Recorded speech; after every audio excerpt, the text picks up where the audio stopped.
আহি পৰিছে এক গুৰুত্বপূৰ্ণ খবৰ। সাৱধান হওক সন্তান থকা পিতৃ মাতৃ।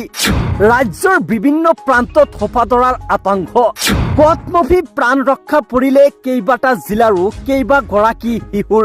এই মুহূৰ্তত আনিছো এটি গুৰুত্বপূৰ্ণ খবৰ। সোপাধৰাৰ আতংকত সৃষ্টি হৈছে বহুকেইটা ৰাজ্যত।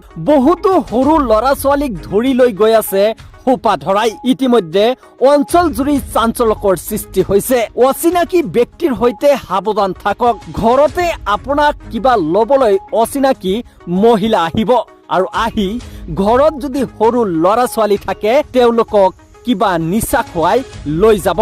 মহিলা বা ভিকাৰী ছদ্মবেশী আহিব পাৰে আপোনাৰ ঘৰত। আপোনাৰ ল'ৰা ছোৱালীক চকু আৰ হবলৈ নিদিব, কিয়নো অঞ্চলত এতিয়া সোমাইছে সোপাধৰাৰ আতংক।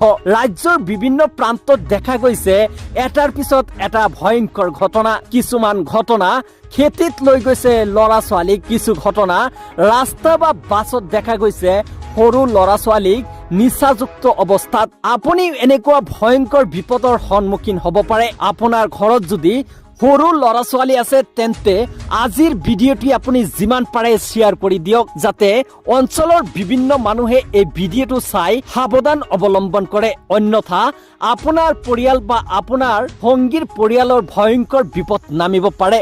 ৰাজ্যত সোপাধৰাৰ আতংকই সৃষ্টি কৰিছে ৰাজ্যজুৰি এক ভয়ংকৰ পৰিস্থিতি। আপুনি এতিয়াই ভিডিঅ'টো শ্বেয়াৰ কৰি আপোনাৰ অঞ্চলত যদি এনেকুৱা ঘটনা হৈছে নিশ্চয় এটা কমেণ্ট কৰি জনাব।